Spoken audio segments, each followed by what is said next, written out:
Why did I stay with my shitty ex? Am I in a toxic relationship? How am I going to move on and find love? We're your hosts, Izzy and Meredith, and welcome to ExFacts, Relationships and Breakups. Relationships are confusing. When they end, we're left picking up the pieces and wondering what went wrong. So, each episode on ExFacts, we'll hear stories from real people sharing their experiences in relationships. We'll also hear from experts to help us uncover the deeper meaning behind our actions and emotions. At the end of every episode, we'll answer a listener's question. No topic is off limits, so ask us anything you want to know. From conflict and healing to dating and love, ExFacts will take you on a mind-blowing journey to explore all aspects of our amazing, imperfect, frustrating relationships.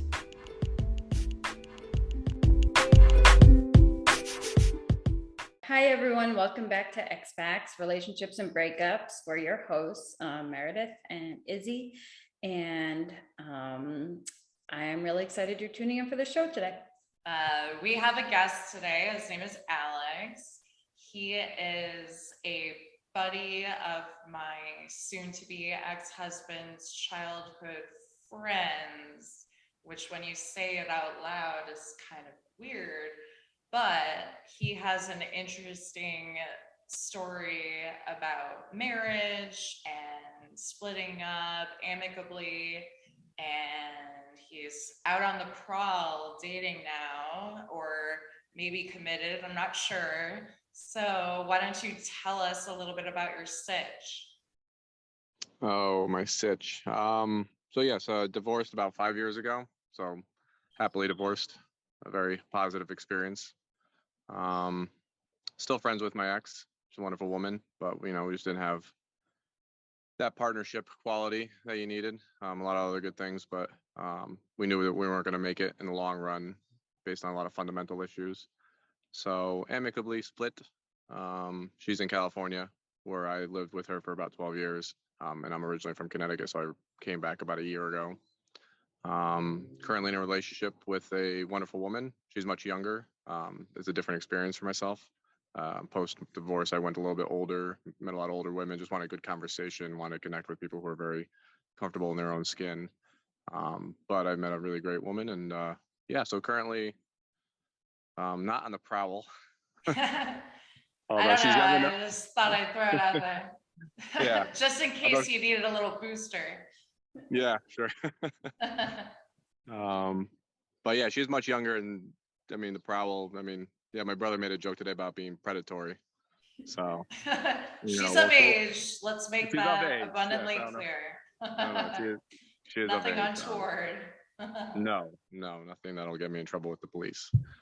So well, that's happy positive. to. How would you say that it's different dating someone younger versus trying to date someone older?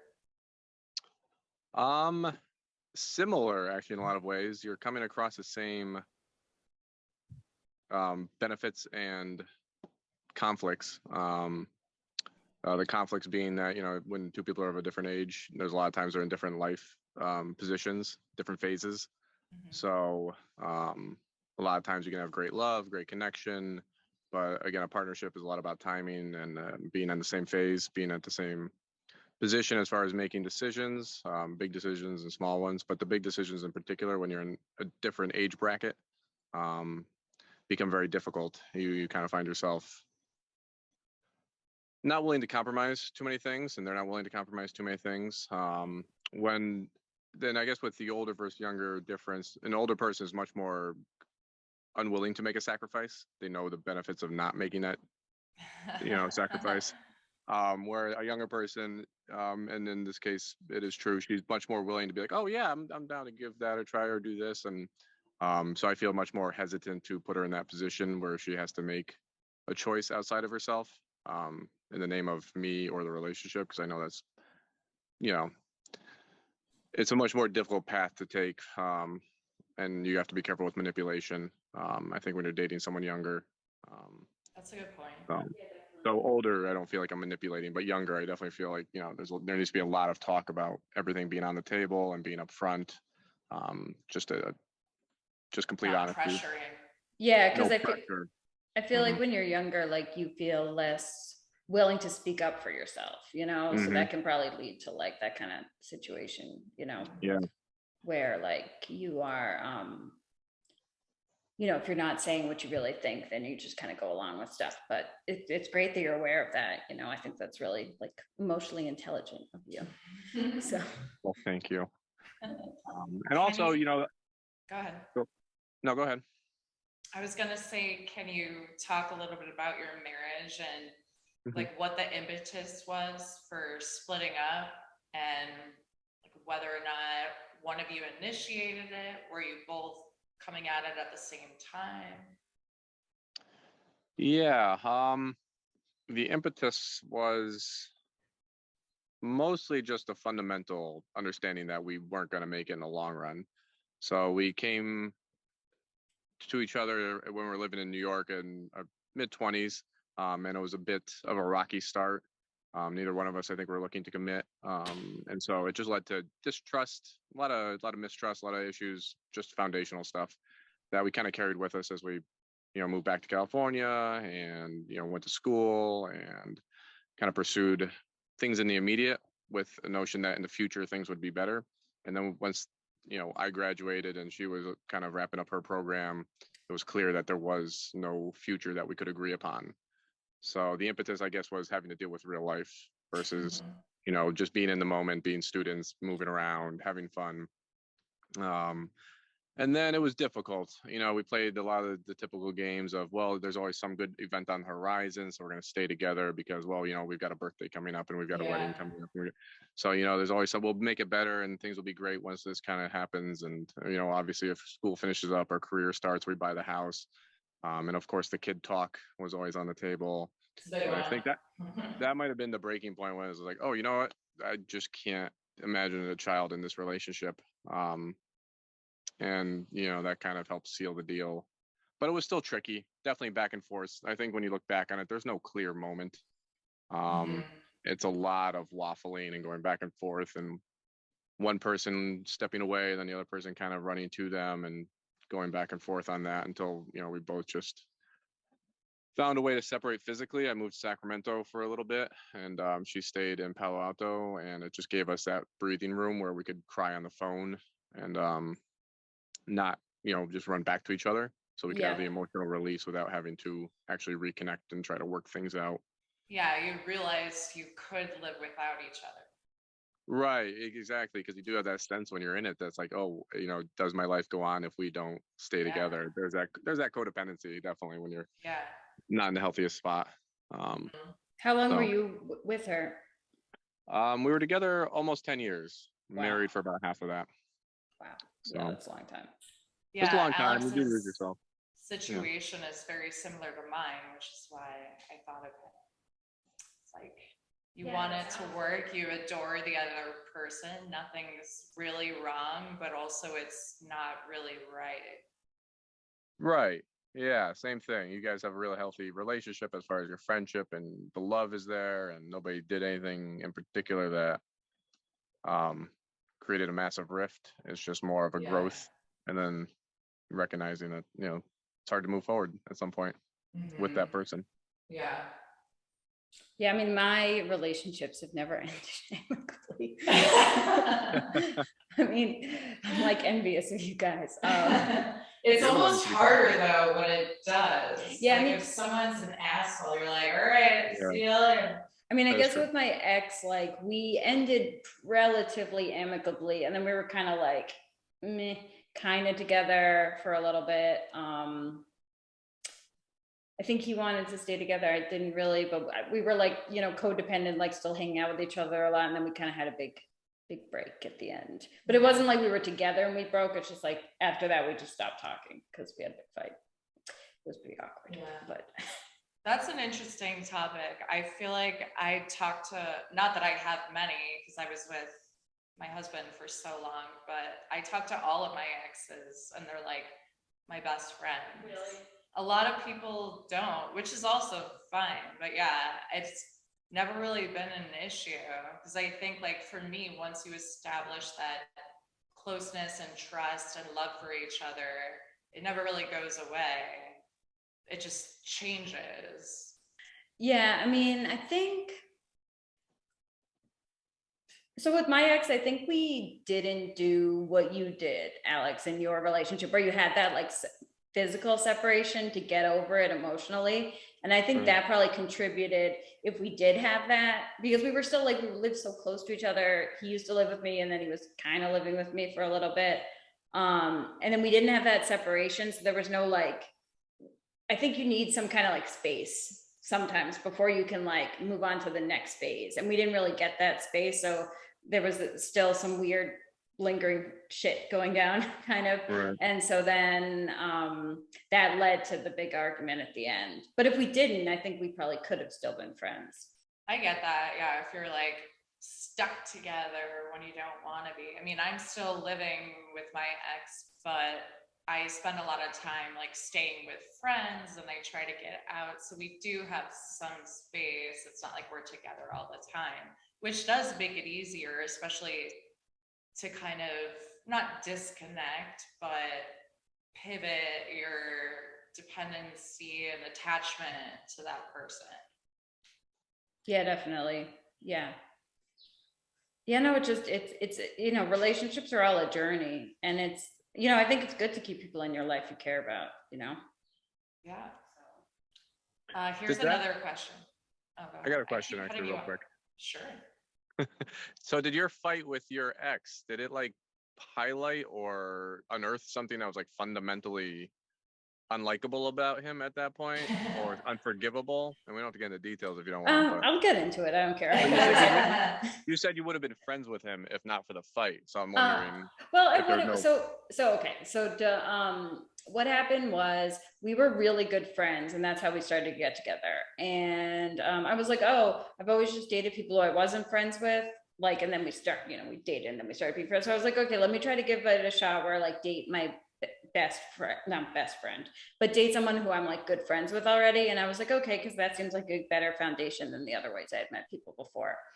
And so then we dated and we were together for a couple of years, but then, you know, things just were not working out. And then, you know, we fought, we broke up, and then, but we were still like really close and friends, but he really wanted to be together and I just wanted like someone there. So I wasn't like lonely. So that was kind of like the big bad red flag that was going on. And then I was like hooking up with someone else, and he, you know, my ex-boyfriend was there and he knew the guy. The guy left his hat over at my house. And so then he took the hat and he pooped in it. And so then what? So I got wicked freaked out, and then we didn't talk after that. And then so that's what happened with that. Yeah, so it was kind of a different one. But after that, it was just like, okay, we kind of just needed a clean break because, like, obviously, a dirty break. Yeah. Well, one, I didn't like, it was mad awkward. Like, hey, this is your hat. Like, and then also, you know, there were, you know, obviously there were still like feelings there on his side. And, you know, there were like, you know, there were reasons I was leaning on him on my side. So I felt like we just needed a break. And then after that, you know, he got a new girlfriend, I got a new boyfriend. We just never really reconnected. But I don't like hold any hard feelings towards him. It was really nice. Not even about the poop? I'm about to say. I mean, whatever. I mean, you know, it's not like he killed anyone. So it's not like I mean. We'll give him one. Yeah. The guy had a lot of hats. I mean. Wasn't even the favorite. Question for Alex. So you work in the restaurant industry, yes? Yes. Does that make it difficult to be in a committed relationship because you bartend, right? And I'm sure you're constantly meeting people, talking to people, whether or not there's a connection. I feel like the partner is usually a little weary of that. How has that affected your current situation? Well, the current situation, she works there, so she can keep a watchful eye. There's a watchful eye. It's almost more complicated, though. It almost makes it more difficult.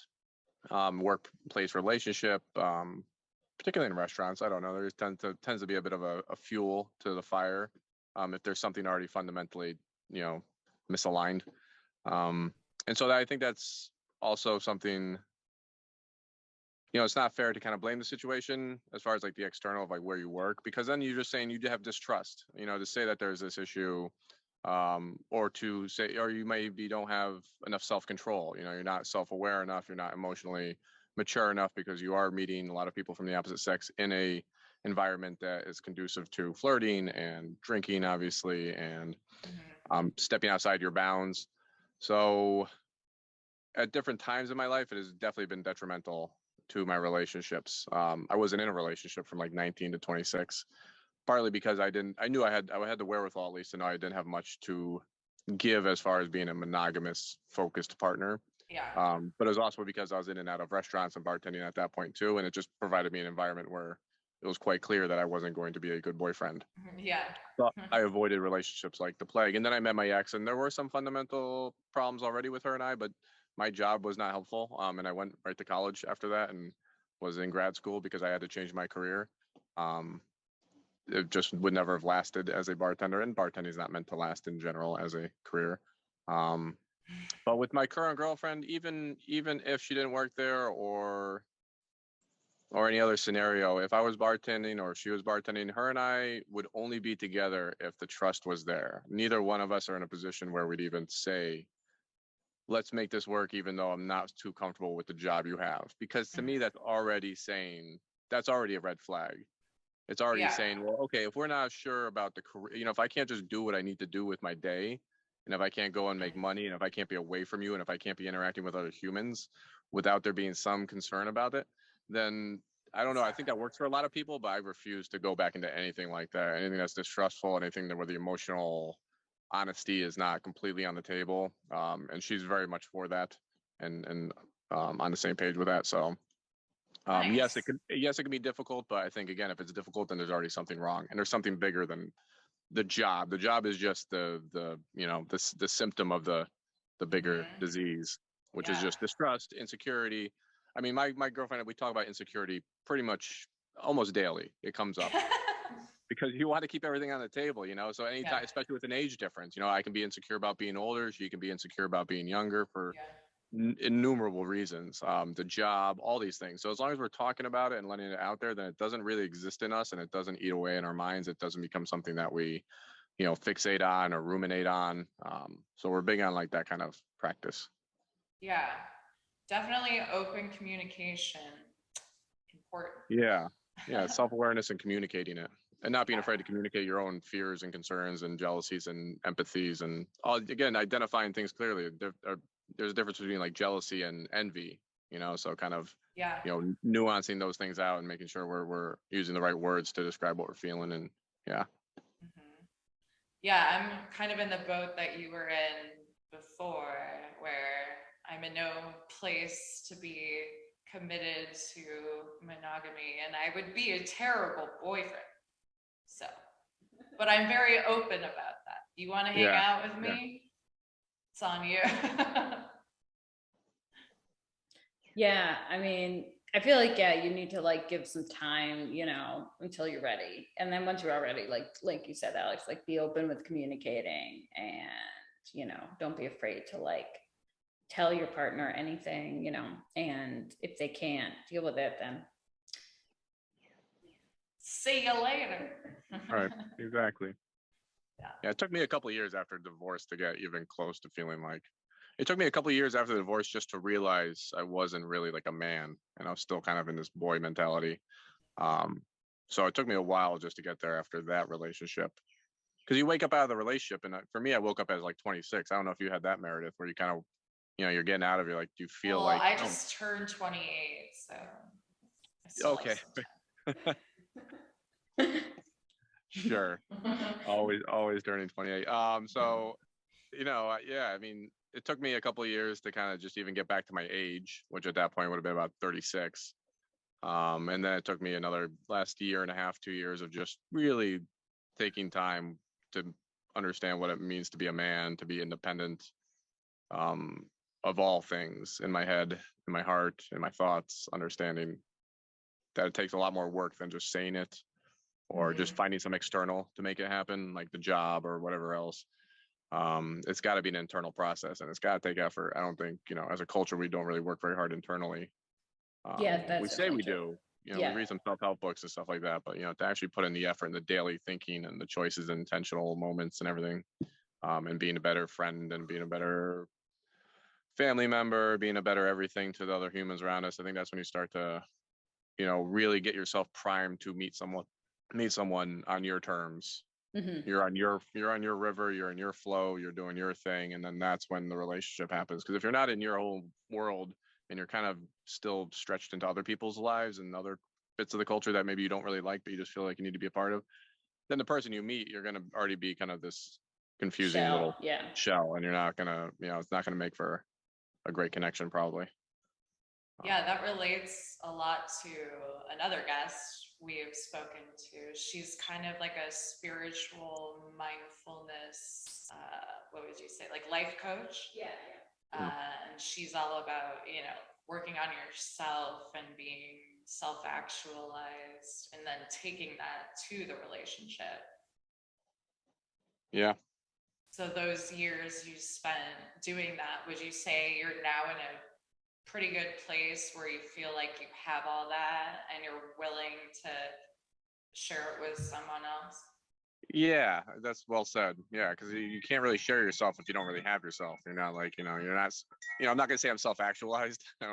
That's a pretty intense term. Yeah, ish. But yeah, it's definitely about, one thing the current girlfriend and I talk about, is being very clear when you say, like, we use the term primary partner time just because we heard it on a podcast one time. And it's like, we need a buzzword. Yeah. So like, I need some primary partner time. What does that even mean? Yeah, just being with yourself. So okay. You are your own primary. The idea was like you have a partner and then you give yourself to the partner, but you have to be your first partner. Okay. There's like the self in the mind or the brain in the mind, whatever, however you I thought it was like a reference to like side chick. Like I Are you sure you're on the same page? Am I the secondary partner? Yeah, that was different conversation there. Which is a very interesting conversation too. Polygamy and all that fun stuff. But yeah, the primary partner is like you have to be your best own partner. You have to know when you need to tell yourself, anything, whatever it is. So it's just being aware of the conversation in your head. Yeah. And then we use it in context of like saying I just need time to myself. I need time to, just for myself. And so that's an important part of a relationship too, is knowing when to declare separation is important, so you don't get into codependent dynamics. When I ever start feeling codependency, like needy, that kind of need, I tell her, I'm like, yeah, I'm feeling really needy for you right now. And then she can hear that, and then she, knows where I'm coming from. And just by saying it, it just kind of gets it all gone.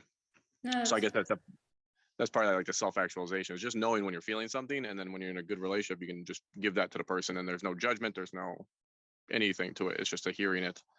A relationship and a person is always, I feel like, a work in progress. And I'm definitely not finished. I can tell you that. It's a lifetime, right? There's always the illusion of like self-actualization or some final moments. Like, you wake up every day with yourself to make it better, and you wake up every day with the partner to make it a better relationship. That's definitely something I've learned as I've gotten older. It's just, valuing and embracing the effort. Because if it becomes a slog, then it's no fun. And if it becomes a slog, then there's something wrong. If you're just really not that into it. You should want to have a smile on your face and on their face. If it takes a little bit of effort, then all the better. Yeah. 30s are tough. 30s get tougher too, because more people are in more relationships, more kids come into the picture. Marriage. I see it all the time. I talk to a lot of people about this. It's just a hard age to find yourself looking for friendships. Mm-hmm. But it's true. Everyone's going through their own thing. And I found that people project their issues onto me. So it's been hard for me to maintain friendships, especially during, the divorce period and the separation. I think there's a lot of misconceptions and judgment. Did you experience that when you were getting your divorce? I would say no. I think everybody was pretty supportive. My family's pretty quiet, pretty small. I mean, there's not a lot of people to judge me, I guess. My friends were all supportive. They all still love her. She's great. They still kind of keep in touch. She is great. I've met her. Yeah. She's a gem. Yeah, you guys. Yeah, she loves you, and she She always did keep up with you and would ask about you. Aw. So when you have that, I guess in a way, there's a little bit more power. She's on a Catholic side. Her family's like Irish Catholic, and I think there might have been a little bit more just coldness to the process on her end for her. Like, The but I religious don't know. aspect. What's that? The religious aspect. of Yeah, divorce. just more more judgy. Just the guilt, the Irish guilt, the Catholic guilt. That But old in the end, chest. I don't think she was really shut out or anything like that. I don't think, I mean, her life has gone on quite happily, and I don't think. Yeah, what do you mean by misconceptions? I feel like I have an idea, but Well, I think it's specific to me just because I'm non-conventional. So I think people, God knows what they think, but I think a lot of people assume it's like a self-destructive choice that I'm making rather than like a healthy choice to try to figure out who I am and be by myself. Like I knew I would never be able to do that within my relationship. I need to be like physically on my own. I need to be beholden to no one. And like you said, become a man. I'm still a boy. But I think people think like, oh God, she's going down this path and she's throwing it all away, which is not the case at all. I think a lot of it too has to do with, you know, my husband offers me financial security, and people get all wrapped up in that. And it was really hard for me to be willing to let go of that, but I just knew that I needed to. And it's like a scary risk that I'm willing to take because I know that I'll never be a whole person if I let him take care of me my whole life. Yeah, that like, that's really scary too, to like, step out and, you don't know what's going to happen kind of. And it's just, Yeah. and I feel like it's different. I feel like with men and women, the way society treats them in these types of situations. And I think I don't know, you guys can answer this better than I can, but it must be hard, or maybe, is it harder, do you think, to leave when there's not a big break, like with the guilt of like, oh, or, or do I know you're both in different phases of your journeys, but did you find that was the difficult part of leaving? Yeah, especially I think for me, we have this like idyllic lifestyle and again, get along great, best friends, nothing's wrong. And we actually, when I was paying the retainer for my divorce attorney, we both looked at each other and we were like, are we sure? Because there's no going back after this. But I think ultimately we agreed it would be the best for both of us. But yeah, it's harder because there's still so much good stuff. How about you, Alex? I'd agree with that. Partly because of the good stuff that's always coming down the pipeline, and there is always good moments. Mm-hmm. So it's tough to admit that there's something fundamental, like there's something bigger that makes the relationship unsuccessful, and it has to end because there's so many good little things along the way. So I think just making a choice within ourselves was much more difficult because of that. It would have been easier if someone had just done something horrific. Yeah, exactly. Yeah. Because I feel like sometimes it's easier for me. Well, what happened, with the pooping and that was a clean break, and that was really simple for me to process. Some things are simple. Yeah. Complicated. I wish he had pooped in my hat. Would have made it a lot easier. Yeah. As far as like people around though, like it wasn't harder to explain. And in the end, it's almost nicer to explain it that way. Who wants to sit there and tell like the real bad, sad story, especially if you're the one who caused it, if you're the one who like, had infidelity or something. So yeah, I think that made it a lot easier. So why it's tougher internally when things are good to break up the relationship, telling people like, hey, we just kind of grew apart, and people were just accepting of it. There was nothing to argue. There was no like, oh, well, you should give her a second chance, or you should go apologize and try to fix it. It was more like, God, these people know better than we do. Obviously, they still love each other. They've communicated everything. So I didn't get any like, so when Meredith was saying like miscommunication or whatever it might have been, I was wondering if it was related to like within the divorce itself or just the idea of divorce. Like some people are like, oh, I'm so sorry you got divorced. I'm like, no, It's all good. It's not like sorry for your loss kind of thing. It's a positive. That's always a positive thing in a way. But yeah, so exactly. And I feel like with you, Meredith, it's like it's the added complication of like what people's perceptions are of women, you know, and like the 50s and like, you know, gotta stay if you got a house over your head. Yeah, totally. Well, and I think too, because, you know, like I said, I'm not, at least right now, interested in monogamy. And I'm kind of doing my thing. I think as a woman, I get a lot more flack for that than I would as a man. If I was a man, either no one would say anything or they'd be high-fiving me. But it's not the case right now, you know, and I'm basically, we've been together for what, 15 years almost. So this is my time to go out, do me, enjoy, relax. And I don't think I should have to apologize for that. No, I mean, I don't think so. Well, other people. I was gonna say, Meredith, when you said earlier, you said something like, I think people assume that I've kind of thrown something away or I'm kind of going off the deep end. Is there something specific? Have there been people? Because I mean, that's more of like, are you just concerned of people's perception of you, which can definitely happen? I have tangibly lost 2 to 3 friends in the last 6 months that I considered like my 2 best friends. They like don't speak to me. Because well, they never gave me an explanation, even though I asked for it. I was like, hey, I see that something's going on. Can we sit down and talk about it? Give me a chance to, you know, hash it out. And they won't. And they were like the 2 closest people to me. So I assume it's no coincidence because it all happened after, you know, we decided to split up.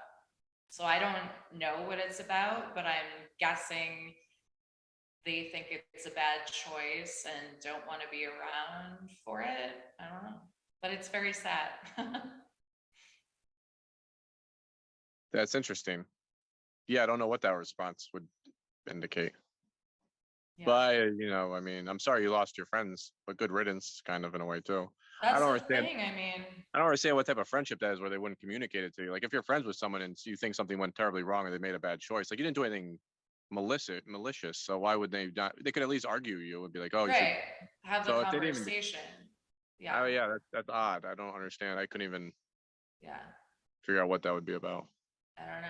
But yeah, I mean, it's not really good riddance, but it is. I mean, you learn who your true friends are, as they say. But I will say that the people who have been around and the people who I've met newly during this process have been like above and beyond supportive and lovely and non-judgmental. And like, that's what gets me through is, you know, the good ones who actually show up even when it's not always pretty. Exactly. Yeah. You're one of them. You look so confused. Appreciate that. That was a resounding get. Well, cool. Well, I'm glad we all got a chance to talk. So I know you haven't watched the show because no one has, because we haven't released it yet. But at the end of every episode, we're going to answer a listener's question. And we still don't have any listeners yet because we haven't released the show. But we got a question from someone I asked to give me a question. So the question is, how much should you talk about your exes when you start dating someone new? Ooh, that's a good one. So we can all just go around and take a stab at it and give our unqualified opinions. All right. Meredith? All right, I'll go first. Probably not as much as I do. But the thing is, I'm so freshly off of the relationship. I still live with him. And it's been, you know, 90% of my human interactions within the past 15 years. So any story I have to tell, any point I have to make has to do with that person. So it just sort of organically comes up. It's not like I'm shoving it in people's faces or talking about him specifically. You know, it's never really that. It's about something that happened when he was there or we experienced together.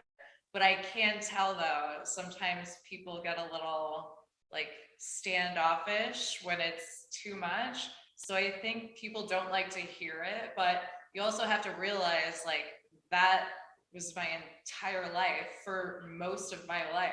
So sorry, deal with it. Yeah, I mean, I think that if you're first meeting, this is my advice, like if you're starting off on dating someone and you want it to become a relationship, I think, which is what different than I feel like what your situation is, Meredith. Mama doesn't want a relationship.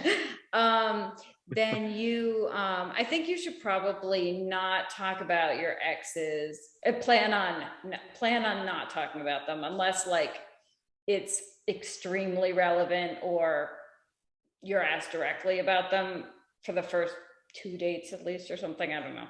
And if you're going to talk about them, just say one sentence, because the point is to look forward to see if, this person is right for you. You're kind of red flagging yourself. I feel like if you're like, oh yeah, my ex sucked, they were, blah, blah, blah, the whole time. But at the same time, you can't hide your past and you want to talk about it, but it's more of like a third date. It's different to like marriage versus non-marriage exes. Yeah. I mean, you got to explain the big ones, but like, you don't have to explain, oh, I dated this person for a week and it fell apart. Like, it's like, let's talk about it. Yeah. Alex? Yes, you're up. Yeah, it's a great question. I've still not really fully thought through it. That's okay. I didn't think through mine either. Yeah, well, no, I think you both made really good points about like the timing of it, and then your intentionality of like, or what are you looking for in the person that you're meeting? Obviously Meredith is fresh out of a relationship that she's trying to come to terms with still, and the people that she's meeting need to see that too and need to hear that, and that's part of her story. We are creatures of a story, that's why we have a story. You get told like, what's your story? And so you have to include the people that are part of it. As you grow beyond the relationship, I've found that I talk less about her, but it still does come up, and I've had issues in the past with people. I am a big believer, and I've learned this through meeting new women after my divorce, that if anyone thinks you should cut the person out or even not talk about them anymore, that's a red flag on them. Like if you can't, because again, it's just a distrust thing. If you think, you get a lot of people like, oh, you still talk about it. I mean, you guys are not too far away. Do you ever, you might want to get back with her.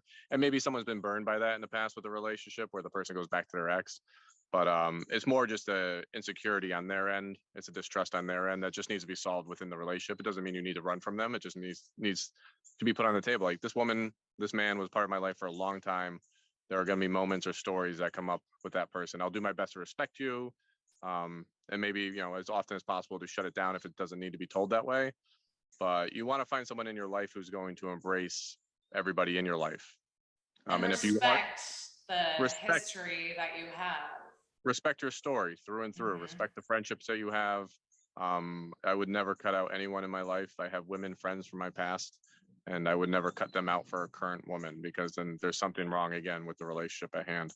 But certainly you need to be respectful about how often you bring them up. If you walk by, like, oh, that building, we once looked at that building together, Looked at it, huh? Yeah, and I just feel like it's a thing you should feel like willing and able and freely to talk about after like a little bit, but like in the beginning, especially like imagine yourself, there's so many ways to meet people, but like imagine if you met someone like online and then you were like, okay, this is your first impression. And it's like, hey, my ex got that soda before. Like, it's like, it's more of like, I feel like, I've never like online dated. Date. Yeah, like first date, that's stereotypical, like going to dinner and a movie thing, which I haven't done.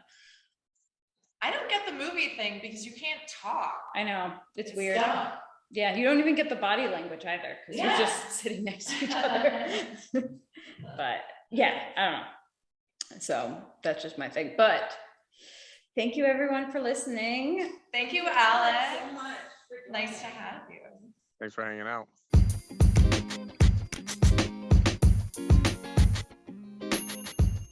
Thank you so much for listening. You can catch a new episode of ExFacts next week. Hit that follow button so you don't miss out on any of the action. We want to hear from you, so leave us a comment or review. Until next time, bye.